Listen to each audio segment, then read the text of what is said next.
Next news. Breaking news from the White House. President Trump just dropped a bombshell on Minnesota fraud that has Ilhan Omar and Governor Tim Walz square in his crosshairs. He says both are complicit in a massive Somali-linked scam that drained public funds, and the numbers are staggering. President not holding back. Republicans are now pushing hard to expose every layer of this betrayal. What happens when the full truth lands on the American people or Ilhan Omar? See, the fight's about whether foreign-born politicians with divided loyalties can keep rewriting rules while ordinary taxpayers foot the bill.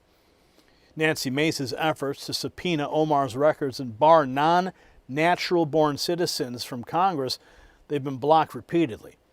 Trump's team is framing the Minnesota scandal as proof that lax immigration and welfare systems have been exploited for years, and the stakes, they go straight to national identity and who actually runs this country. Secure supply chains matter just as much as secure borders right now. You see, while Washington finally cracks down on fraud networks, America must also secure its critical mineral supply chain. This breaking news on America's critical mineral supply chain. The SAGA metal story just got a lot stronger. Less than 48 hours ago, SAGA, we've been reporting on, they released new information suggesting that this radar project may be sitting on one of the largest titanium and vanadium systems on the entire planet. You see, SAGA trades, look at your screen, as SAGMF in the United States and SAGA in Canada. But to understand the scale, look it up. You got to compare the radar project that SAGA has to China's Panzinhua deposit. Now that Chinese deposit is state-linked. It's a state-linked system. And it's valued in the multi-billion-dollar range. It's also responsible for over 40% of global vanadium production. And SAGA is about to compete head-on. You see, this discovery strengthens U.S. efforts to reduce reliance on foreign sources, like China's project. Check out the in-depth interview with the CEO that I did on this topic just a few weekends ago. And also check the exclusive briefing that is linked below, but it is only for Next News viewers. And that kind of domestic strength that pairs perfectly with the administration's drive to root out every single last fraud ring. You see, but the pressure on Ilhan Omar, it just ratcheted up another notch. Trump is telling J.D. Vance to go after these fraudsters with full force. And he made one thing absolutely clear. Let's jump into the Oval Office now, where President Trump says he believes that Walz and Omar are complicit in the Somali fraud. What they've done is so sad. When you look at the Minnesota scam, a lot of it has to do with Somalia. Nobody's calling out anybody, but a lot of it has to do, but it's Somalia and plenty of others.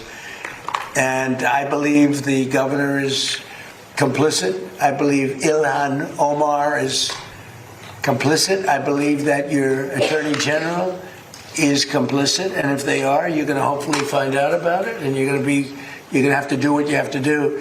If we found half of the fraud that's taking place in this country, and I think you have a chance of doing that, we would have much more than a balanced budget.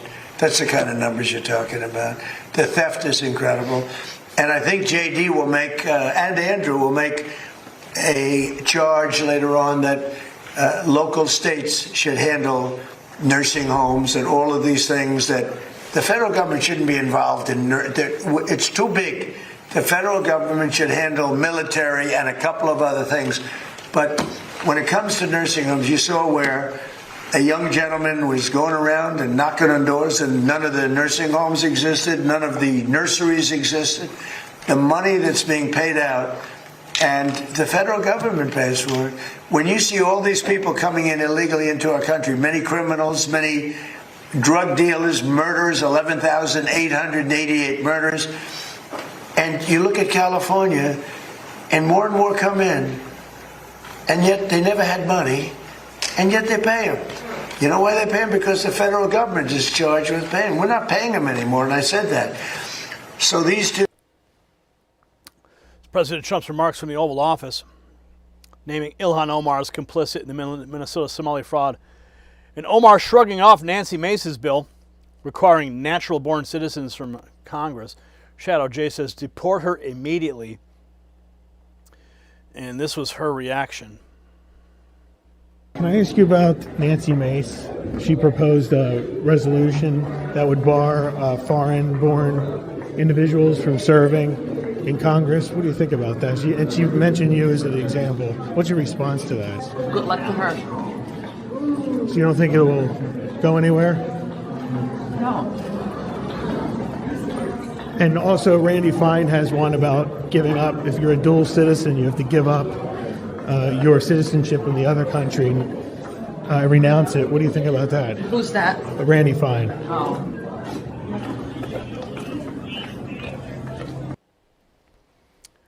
Absolute disregard. Her dismissal proves exactly why the bill is overdue. No more letting people fresh off the boat or refugee plane rewrite our laws while their hearts stay anchored overseas. She's dismissing it with a quick good luck. And now here's Nancy Mace announcing she was blocked from levying subpoenas against Somali Rep Ilhan Omar's likely fraud. Anybody born outside of the United States should be allowed to serve in Congress. Tell our viewers about your thoughts on that. Correct. We don't have to look any further than Ilhan Omar or that guy, I can't say his last name, Shri. These are people who've pledged allegiance to foreign countries. They are influenced, I believe, by their foreign allegiance to other countries. And we want to make sure that America is run by American patriots. And if the president has to be natural born, so too should members of Congress. So too should our judges. That's what my legislation was about. But we shouldn't stop there in Congress. Every single state across the country should ban foreigners or foreign-born individuals from being governor, from being lieutenant governor, from serving in state legislatures. We're seeing what's happening right now in real time to Europe, and we want to make sure that doesn't happen here, because once you're gone, there's no coming back from that. And in fact, in the governor's race, we've got someone who's foreign born. I don't think he should be able to run for governor. We don't know what his influences are. And I want to make sure that natural born citizens like the president of the United States, that they're from here and serving our nation's interests. So would that be retroactive, Congresswoman, in your view? Would you actually throw people like Ilhan Omar out of Congress if you got this legislation passed? Well, I've tried to throw Ilhan Omar out of Congress and have been blocked every time. In fact, I tried to subpoena her and her alleged husband's immigration records and was stopped from doing that too. I would be fine if we made it retroactive, but at least going forward, if this thing can happen, then for the next election cycle or re-election cycle, it would apply to those individuals who should not be serving in Congress. Congresswoman Nancy Mace, a pleasure. Always a pleasure to hear Nancy Mace's remarks and the actions that she's taking to clean up Congress. President Trump tells J.D. Vance to be absolutely vicious towards the fraudsters. You haven't seen anything yet. This was from the cabinet meeting. Democrats ever got in, you wouldn't have said Social Security would be bankrupt. People wouldn't be getting anything. Last week, they took down 2 of the largest Medicaid fraud cases in Minnesota history, as well as the largest autism fraud case ever charged by the federal government. You saw that with millions of dollars just being stolen. Everybody had autism. Everybody had autism, they said. It was incredible, actually. And I've just seen I see what they're doing. You haven't seen anything yet. So congratulations, JD. Be vicious like they are. They're violent people. They're violent, vicious scum. You haven't seen anything yet. Be vicious. Trump ordering Vance to get vicious on the fraud ring. He also flagging the flood of fake Social Security payments going to people listed as 115 and 125 years old. We have a chance to save Social Security without doing anything to it by just the numbers of fraudulent people on Social Security, people that are 115 years old, 125 years old, getting payments. It's funny, I said, oh, do those payments get turned back? No, they accept them. Well, somebody's getting the payment. It's not a person that's 125 years old. But that's the least of it. The numbers that we're finding out, we have great people at Social Security. We're going to make our Social Security so strong, so good, that you've never seen anything like it. We're going to protect. Trump exposing the Social Security payouts to century-plus recipients, calling out Somali directly and what they've done in Minnesota. So he's doubling down from the Oval Office to the cabinet room. Crooked people. These are thieves. This isn't like a mistake. Just talking about one person, he got hundreds of thousands, millions of dollars for securing one man, for taking care of one elderly man. He was a service. He got paid millions of dollars for taking care of one man. Total crook. They're all crooks. The Somalians, what they've done to Minnesota, the Somalians, they're crooked as hell. Ilhan Omar, crooked as hell. They're all crooks.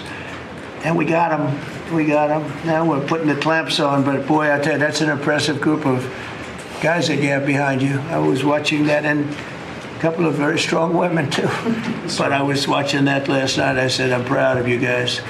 We're putting the clamps on them. Let's just hope those clamps are handcuffs. So Trump said he hadn't seen anything yet. He called the Somali networks in Minnesota crooked as hell. So the clamps are now on. Combined with Nancy Mace's natural-born citizenship push and the block subpoenas, the message is unmistakable. The Trump administration is treating this as a national security and loyalty issue, not just another scandal. So the fight over Ilhan Omar has become the front line in the battle to restore American sovereignty and stop foreign influence from draining our systems. Americans are tired of paying for divided loyalties. So share this report and drop your thoughts in the comments. Subscribe for more. And my question is, do you believe Congress should require natural-born citizens only? Yes or no? And join the thousands of patriots who've already texted those two words, raw feed, to that secret number that we've set up just for you, 844-840-4963. It's on the screen. And that's how they are bypassing the algorithm. That's how they are getting direct messages from me. And now I want you to benefit as well. And check out the Next News merch shelf that's below this video. Celebrate America 250 with us. We're taking our country back one exposed scandal at a time. The system controls information. Information control is power. I want you to see this. The truth only survives together. They don't want this shared. Share this now.